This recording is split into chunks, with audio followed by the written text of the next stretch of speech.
Well, Thursday delivered a great appetizer, but Friday gave us the full meat and potatoes as we witnessed what is undoubtedly the biggest first-round upset in NCAA history.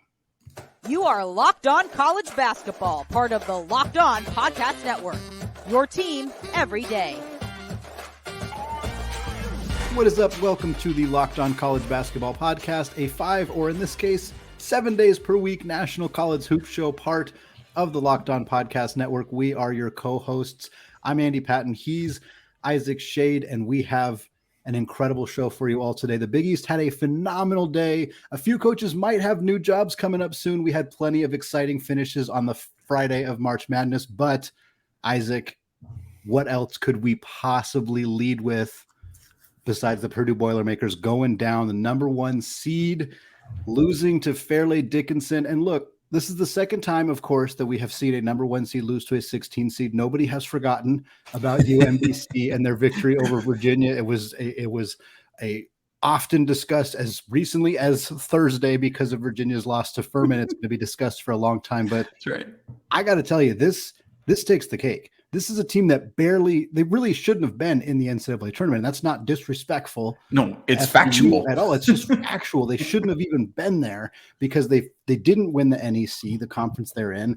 They only got this bid because Merrimack, who won the NEC, was not eligible to be in the field of 68 because of some, quite honestly, old-fashioned rules that the Division I NCAA has, where they don't allow teams to compete for playoffs in their first couple of years of transitioning between D2 and D1. So that's why Fairleigh Dickinson is in the dance, and yet they go out and win 63-58. Isaac, I'd love to hear your initial reactions to this monumental upset.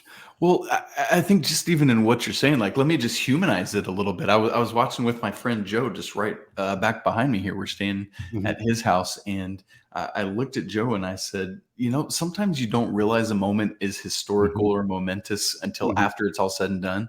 But I said, like, I can so clearly and vividly remember where I was and what I was doing when Virginia got upset. And I said, you and I will remember sitting on these two couches for the rest of our lives if this happens. Like I said, that with like 5 minutes to go. Sure. And sure enough, like, I will never forget that. And I think part of this becoming the most monumentous upset, everything you said, plus the fact that Fairleigh Dickinson was a play-in, right? Like with UMBC, they were just slotted in as a 16 seed right into the field. Fairleigh Dickinson had to win earlier in the week to even get to this game. And so I think that adds to it as well. So not only are they the second 16 seed to upset a 1, they're the first play-in 16 seed to upset a 1. And I think that sets it apart even more so. Now, as I watch this game, Andy, let me reference my friend Joe again. One of the things he and I were saying was like the body language game. Yeah. Fairleigh Dickinson had the better body language the entire time. Purdue, go ahead. Sorry. Purdue looked like they were playing scared. Like, quite honestly, like they were not the aggressor.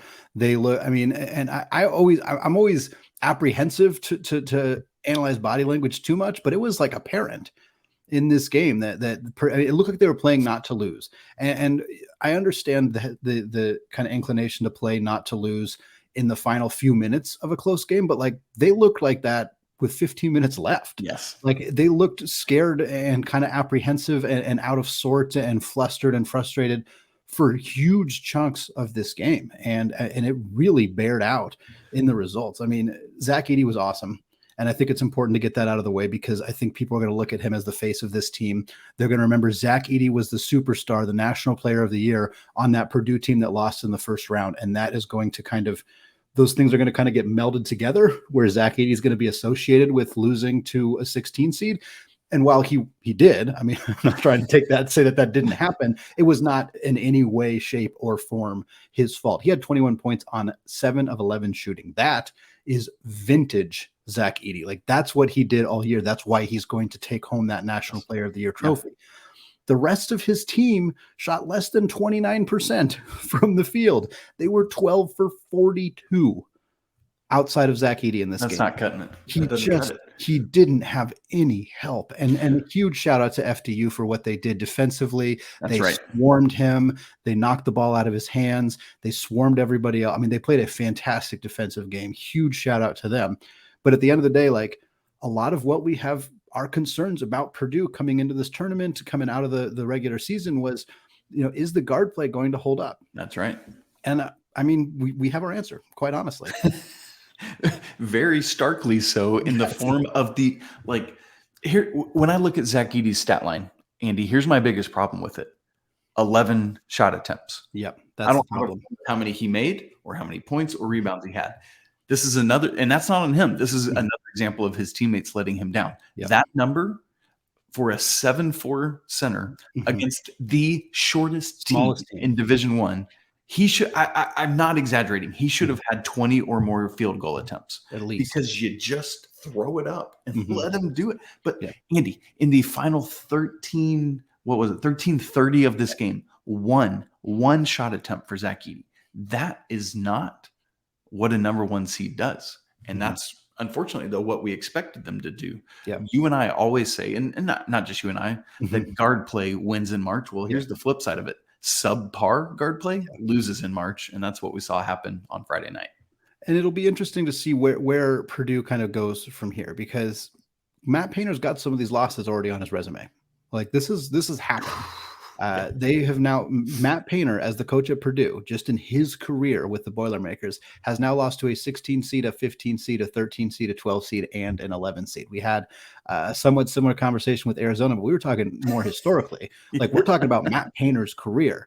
And I think it's worth pointing out, and I saw a lot of these tweets going on, like, look at all these teams Matt Painter's lost to in the tournament. I'm like, okay, yes, but also Matt Painter has made the NCAA tournament in 14 out of 17 seasons. And I didn't go down the entire list, but there's a lot of Big Ten programs that would be pretty happy with having made the dance that many years over the last 17 years. So there's obviously some success that we're seeing from Painter, some really, really good seeds. Obviously, they've been a 1 seed. They've been a really high seed in a lot of the last couple of years. And he's doing it without getting a ton of high-level recruits. I mean, there's a reason that he was showing up on all these Coach of the Year lists earlier in the year. His ability to get guys who were non-top 100 prospects, 4 stars, 3 stars in some cases, and turning them into viable, legitimate Power 5 conference starters, or starters on a team that was deservedly the number 1 ranked team in the country. Like they earned it when they were number 1. But at some point, you need to be able to do more than that. And I don't know how much longer you give him. I certainly don't think that this is fireable by any stretch of the imagination, but you've got to start wondering, because teams are going to get real tired of, hey, we overperformed in the regular season and didn't do anything after that. That doesn't, you don't keep your job forever just doing that. No, unfortunately you don't. And Andy, I want to go to one other humanity moment of this whole thing. Is they kept showing Zach Edey's mom as she's just watching her son lose this game. And as a dad myself, it's just like breaking my heart little bits at a time. Like obviously, like it's, as a non-Purdue fan, as you know, somebody that covers college basketball, it's fun to see historic moments like this. But my heart broke with her just watching the anguish that she watched her son go through. And it's as difficult as that is, it's those moments, that the human story, the human elements that make me love this game so much. Well, Andy, let's move to the Big East, where 5 Big East teams were in action on Friday, including UConn over Iona and Marquette, the number 2 seed, Providence, losing to Kentucky. These 2 results are going to have potentially massive implications for the coaching carousel moving forward. Why? Well, we're going to tell you about that in just a second. But first, this episode is brought to you by our friends at Built Bar. The Built Bar March Madness bracket is here. We know you've got a favorite Built Bar or Puff, and now's your time to make it count. Go to BuiltMarchMadness.com to vote for your favorites. Folks, you know I'm going to be voting for that churro bar because it's awesome. And if you want your favorite team to win, well, then you'll vote for that bar too. So support your team and support your bar or puff. And when you vote for your favorite bar or puff, you'll be entered into a drawing where 50 lucky Locked On listeners will get a free box of Built. Not only that, but one Locked On fan will win a 12-month subscription to Built to have Built's best bars or puffs delivered monthly straight to your door. You got to try Built, the best protein bar ever. They're so amazing. What makes it so? Well, for starters, they're all high in protein, but low in sugar and calories. Plus, they're covered in 100% real chocolate. So run to BuiltMarchMadness.com right now to vote for your favorite bar or puff and pick up a box while you're there. You can vote every day in March, so hop in and support your pick. Built Bar, a proud sponsor of the Locked On Network. So, Andy, as we said, 5 Big East teams were in action on Friday. And we've talked about the Big East a lot this year on the show. And people often wonder, like, hey, why? Because I say that because in football, it's the Big 5, right? Yeah. ACC, SEC, Big 10, Big 12, and Pac 12. But in basketball, folks, we talk about a Big 6 that lumps Big East onto that. And this is a great example of why Big East teams went a combined 4-1 on Friday. Now, obviously, the caveat with March Madness is it's all about matchups and who you play and stuff like that. But still, they went 4-1, Andy. That doesn't not matter. But I actually want to start with the one loss the Big East suffered, and that was at the hands of John Calipari's Kentucky team. This was a 61-53 game. Hilariously to me was what the defending National Player of the Year did, Oscar Tshiebwe. This dude, 25 rebounds, but did not have a double-double, finished 2 points shy, 8 points, 25 rebounds. But what I bring it up and I make light of it, but I also love it because Oscar Tshiebwe is the kind of player that doesn't have to drop 30 to make a dynamic impact on a game. Like, his ability to clean up the offensive glass and just grab everything in sight is insane to me. And like in this game, he had 11 offensive rebounds. You remember I said he had 8 points, more offensive rebounds than points. How on earth? But Andy, I'd love to hear your thoughts on Austin Reeves because on Antonio Reeves. He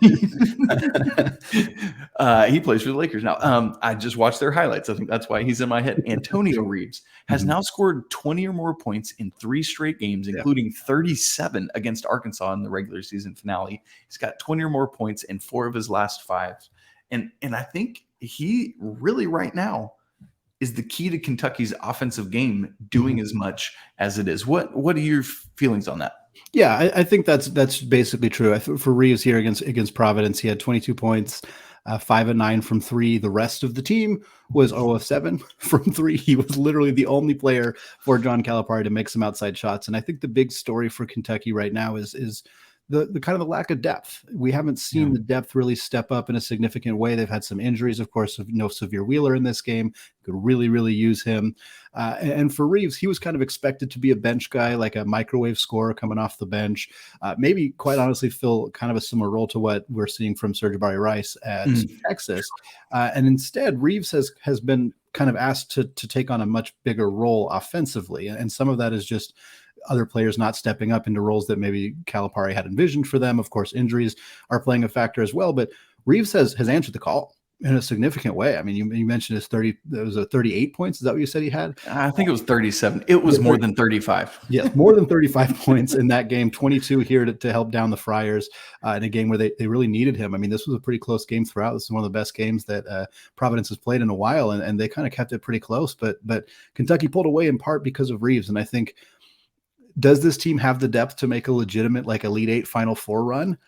I'm not super confident in that. The bench had literally 0 points in this game, like we mentioned. But if Reeves is going to keep playing like this, then I think that this team, the ceiling is definitely higher for this team when he's playing like that. And another thing that they did well that could help that ceiling is they shut down Bryce Hopkins, who had been at Kentucky and transferred to Providence, averaging like 16.1 this year. Kentucky held him to 7 on like 2 of 9 shooting. And like, if you're going to be able to do that to a team's best scorer, you're going to be in a good place. But Andy, we're talking Big East here. So let's flip to the Providence side of it, where we must have this wonderment. Was this the last time we see Ed Cooley patrolling the sidelines for Providence? Well, he was asked that question after the game a handful of times, and he tried to push it aside. I think he said next question the first time it got brought up, and somebody rephrased the question. And I appreciated that he acknowledged, like, hey, look, I know you guys are trying to do your jobs, because the reporters are trying to do their jobs. This is obviously a question that's on the minds of fans and everybody out there. And he basically said, I want to make this about the players. I want to make this about this team and this group, and I don't really want to focus on that stuff, which is a very classic coach answer and probably means that he's leaving. But I have no sourced information here. It's just it's been the feeling for a while. Georgetown is obviously interested, and we'll talk about another potential coaching change happening in the Big East, and that one involves Rick Pitino, as many of you have heard those rumors. Certainly, I think there might be a bit of a waiting game of like, when are the dominoes going to fall here? If Pitino goes to St. John's, does that mean that Georgetown hyper focuses on Cooley? Does that change their conversation? Are there other schools, that might be interested in Cooley as well that maybe we haven't heard about necessarily? Is he just super locked into Providence and he's just, not necessarily being willing to immediately commit to that? There's a lot of different factors here that we don't have a full answer on at this point as we're recording this late Friday night. That could change. Sometimes these coaching carousel moves happen quite quickly after the season, so it's possible that this thing gets wrapped up fairly soon. But my guess is that yes, Ed Cooley has coached his final game at Providence, but I've been wrong about that kind of stuff before. Sure. So I suppose we will see what happens there. And I would think, for me right now, with the information that we do have, I think Pitino will be the first domino to fall. I think we see him to St. John's pretty quickly. And part of that is because UConn knocked off his Iona Gales. You like that little transition? What up, everybody? Hey, 87-63 on Friday. And Andy, the story of the game is the big man in the middle, Adama Sanogo, with his double-double. I mean, in the second half alone, had 20 and 10. He finishes for the game total 28 points, 13 rebounds on 13 of 17 shooting. I mean, it's just insane. He hit a three. And then Donovan Clingan, his backup, almost had a double-double of his own as a backup, 12 and 9. And so for UConn, I know there's a lot of pieces that really help Dan Hurley's team go. Dan Hurley, who will be consoling Bobby Hurley tonight, by the way. Yikes, a rough night in the Hurley house. But anyway, what does UConn have in the middle with these guys, and can they continue to lean and rely on them? Yeah, I think UConn's depth in the front court tremendously helps them with the seed that they have, or with the region that they have, I should say, because Kansas isn't necessarily a team that beats you with size.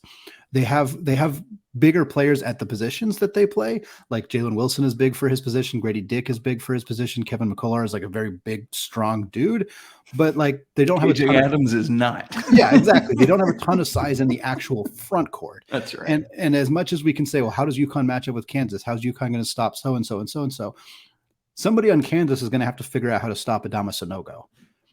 And I don't know if they're going to be able to do that. And if they can somehow figure out a way to neutralize him, can they also do it with Donovan Clingan? Because having two guys like that is really, really tough. We talk about guard play mattering a lot. And of course we hyped up Arizona's two bigs, and that did not help them against Princeton. So it doesn't always matter. UConn is more balanced. They do have better guard play. I think the overall package here helps them a lot. And if they can get by Kansas, I've been hyping up Gonzaga a lot, and I know you have as well, as being the potential team that comes out of that region, and they looked very solid in their game against Grand Canyon. And you look at a Gonzaga matchup against TCU, where I think they match up well because of a size disadvantage for the Horned Frogs. You look at a matchup missing Eddie Lampkin, of course. Missing Eddie Lampkin, yeah. You look at a matchup for Gonzaga against UCLA, and you can see, okay, UCLA doesn't have a ton of size either. But what if Gonzaga plays UConn? Like if that's the matchup they get, I'd love that. Like hey, what a fun game that would be. Absolutely. But also, like, there's a team that can say, look, we can throw bodies at Drew Timme, and there are like 3 or 4 teams in the country that can capably say, we have the size and the strength in the front court to capably stop your guy and make it really hard on you to stop our guys. And UConn's one of those teams. And so I'm looking at the region that they're in and the way that they played in this game and thinking, there's a really good chance that they're the team that comes all the way out of this, because they have, especially when these two, Adama Sanogo is probably not going to have a 20-10 double-double in the second half of too many more basketball games. That is ludicrous production from him, but he's capable of doing this. And there's not a lot of people out there that I think can reliably stop him. And I think there's a very good chance that this team's making a deep run the way that they looked against the Gales. Yeah. And I think if Kansas and UConn do both move on to the second weekend, I think we'd probably see a little more Ernest Uday than we typically do from Bill Self's club to kind of try to offset some of that size in the middle. So Andy, I know we got to keep moving on. We do have those 3 other Big East victories: Xavier over Kennesaw State, 72-67. That one was pretty close. Yeah. Too much from Xavier just pulling ahead in the end there. Creighton over NC State, 72-63. career high 31 for Ryan Cogburn. Yeah, just monster ridiculous stuff there. And then Marquette over Vermont 78-61. Kind of nondescript games in some ways, other than the fact that Xavier almost became another one of those upsets. Creighton, I thought, did a really nice job against a tough and real, like, Terquavion Smith tried to take that team on his back and run for a while there. Mm-hmm. He also had a 30-point game, 32. In fact, he had more than Kalkbrenner. But Creighton just too much in the end. Baylor Shireman had some nice plays. And so really interested to see what the Big East continues to do in this tournament. Well, shout out real quick to a fun matchup that's coming up the pipeline, because Sean Miller and Xavier advanced. They get to play Pitt, and Sean Miller famously played at Pitt. So it'll be kind of fun to get an opportunity to see that kind of matchup come together. We talked a little bit about Rick Pitino. I'll just throw this out there. The rumors are that the St. John's deal is getting finalized, and it's like could happen very soon. That is a rumor. It is not confirmed. People who have said it are people who I believe are plugged in. I think John Fanta is the first person to tweet that that they're like working on it. Pitino's quotes after the game, he had a weird comment of like, I haven't been to St. John's in a long time. Like when you're moving somewhere new, you want to see the garage and you want to see the yard. And I'm not sure exactly what he was referencing there. I think he's just trying to say that he wants to do more research before he makes his move. I have a hard time imagining that St. John's isn't going to be able to throw enough money and resources at him for him to take that job. And I think that there's a real chance that, quite honestly, before the Sweet 16 games start, we might have an announcement that Rick Pitino is coaching at St. John's. I think it could happen as quickly as that. That timeline makes a lot of sense to me. Yeah. Well, as if Purdue losing was not enough, we had a lot of other really exciting games, Isaac, that happened on Friday. A lot of them happened at the very end of the day. So for those of you who maybe didn't make it out to the last few games, we're going to kind of break down those final games here to close out the show. But first, today's episode of Locked On College Basketball is brought to you by FanDuel. The NCAA tournament is here, and now is the perfect time to download FanDuel, America's #1 sportsbook, because new customers get a no-sweat first bet up to $1,000. That is bonus bets back if your first bet doesn't win. Just download the FanDuel Sportsbook app. It is safe, secure, and super easy to use. Then you can bet on everything from the money line to point scores and threes drained. So many fantastic games coming up on Saturday and Sunday for you to check out the money lines and the overall spreads for those games. Plus, FanDuel will even let you combine your bets for a chance at a bigger payout with a same-game parlay. So don't miss the chance to get your no-sweat first bet up to $1,000 in bonus bets when you go to FanDuel.com/lockedon. That's FanDuel.com/lockedon to learn more. Make every moment more with FanDuel, an official sports betting partner of the NBA. All right, Isaac, a couple more really big games that we wanted to cover on Friday, that kind of again, a lot of them happened towards the end of the day. This was one of the earlier ones, middle of the day, I suppose. It's like they all blend together. It's hard to keep track of when all of the games were, but Miami, the Hurricanes, come from behind and defeat Drake. And look, Isaac, we hyped up 12-5 upsets. We talked about how 12 of the last 14 NCAA tournaments have had a 12-5 upset. We banged the drum for 12-5 upsets, and guess what? We didn't get a 12-5 upset this year. None of them. Oral Roberts did not win. Charleston did not win. VCU did not beat St. Mary's. And then, even though Drake led for a huge chunk of the game, in fact, Drake had a 90% win probability with 5 minutes left. 90% win probability for Drake.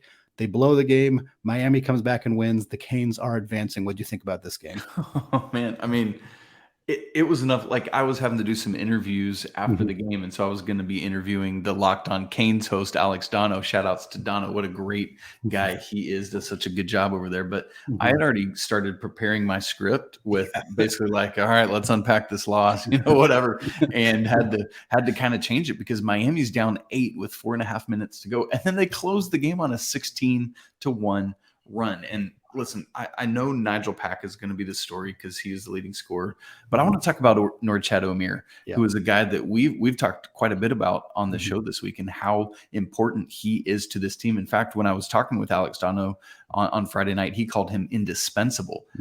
Not Wong, not Pack, not Jordan Miller. Yeah. It's Norchad Omier. And so this guy, we've been wondering after that ankle injury he suffered in the ACC semifinals, would he be able to play? Yeah. Sure 12 did. points, 14 rebound, double-double. So boy, did he play. And if they can get that kind of output from him, that's great. And I cannot wait because, as we know, Indiana ended up winning over Kent State. And so now, if my bracket thinking is correct, we're going to get a matchup of Norchad Omier and Trace Jackson Davis on Sunday. And that's awesome. That is such a fun matchup. And people just don't realize, like I watched pretty up close and personal, Armando Bacot from North Carolina go up against Norchad Omier. And I was like, oh, Bacot's going to have his way with this dude. He's like 6'7". Yeah. That man is an incredible rebounder inside. He just knows how to use his body well. So don't look at his lack of interior height and be deceived. But of course, Andy, we do have to talk about that backcourt. Nigel Pack is fantastic, had a great game. Wooga Poplar, one of the best names in college basketball, had 15. But the issue for Miami in this game, and part of the reason why they struggled so much, was that Jordan Miller, who is one of the most unsung heroes of college basketball this season, he is an absolute stud. And Isaiah Wong, I always want to say Colton Wong, he's the baseball player. Isaiah Wong were a combined 3 of 17. And listen, against Indiana, with the trace and ratio, that ain't going to do it on Sunday. And so I love this Miami team. I have them in the Elite Eight, but their performance that they had on Friday, that won't cut it on Sunday. A lot of fun 4-5 matchups that we're going to get here. As much as I love the upsets, like I think that Duke and Tennessee is going to be a very fun game. We're going to see that on Saturday. I think Miami, Indiana is an extremely fun game that we're going to get on Sunday.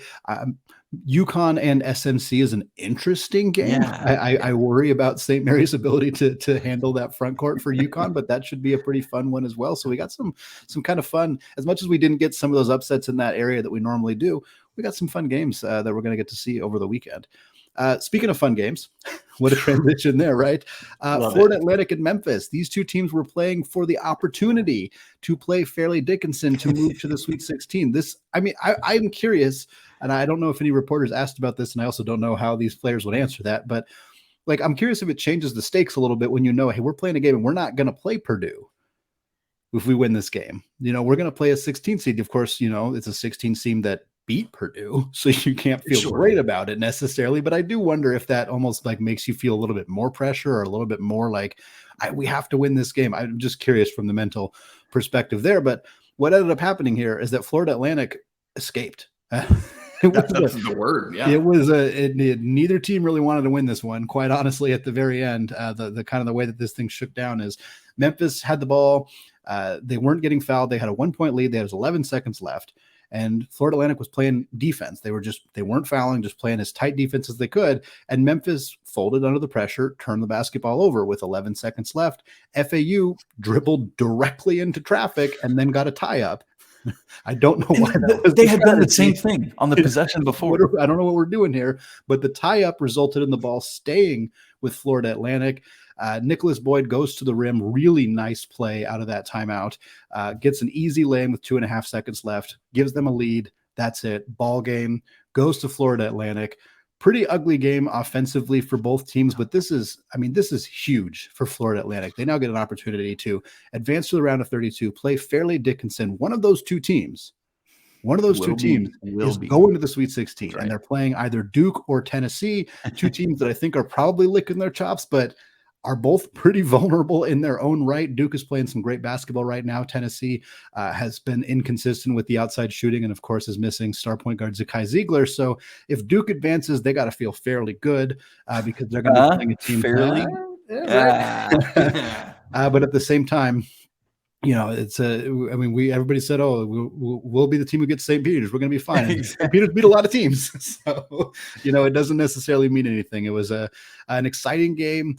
There was some weird drama with Kendrick Davis towards the end of the game for Memphis and Penny Hardaway. He appeared to get hurt fairly significantly and then seemed okay. And then he was yelling at his teammates and there was like an altercation. And it was a bizarre situation as we're recording this. I don't have a whole lot of more information, unfortunately, about what happened there, but certainly a situation to monitor as one of the best point guards in the country, quite honestly, and a guy that had a really good season and a really good game, and it was kind of an unfortunate way to see it end for him. I agree. And then Penny's chucking his water bottle halfway across the court as the game ends, and understandably so. It was some weird stuff. It's a tough game. I don't think it's landed yet. I think it's up in the orbit somewhere just floating around.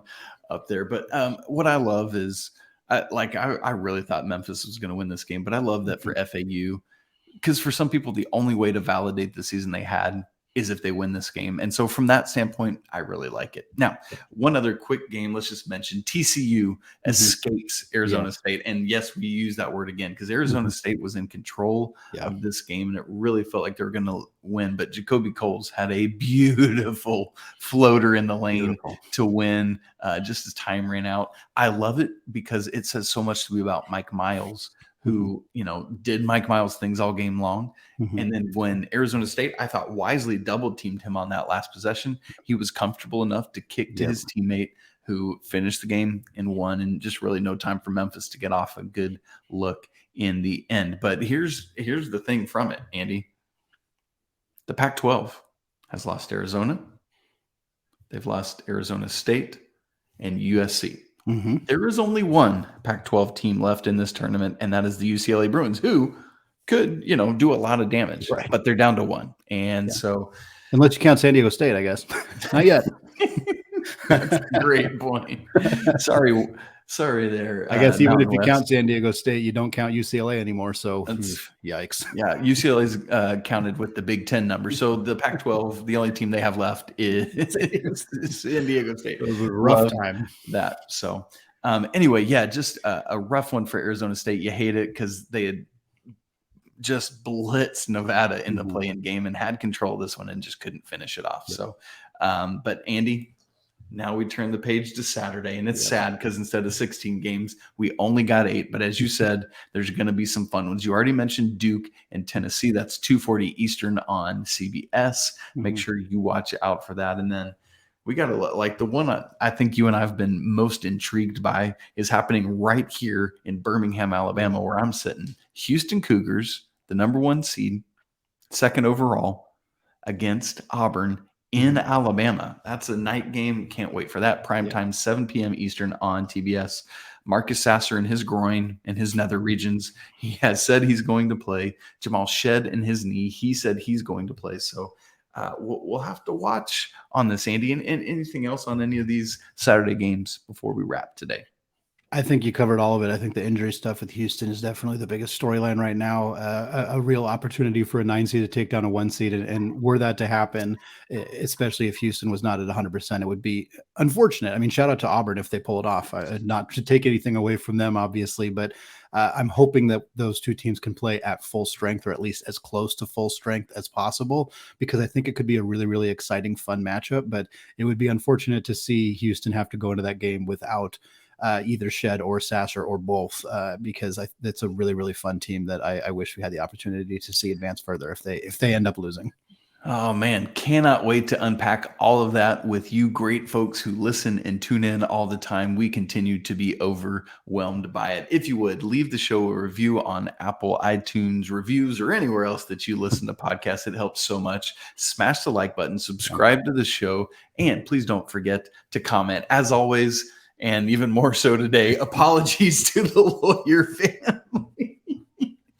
Oh, man, I'm sorry, Fletcher the Lawyer. What a great season Purdue had. But seriously, apologies to the Lawyer family. And until tomorrow, peace.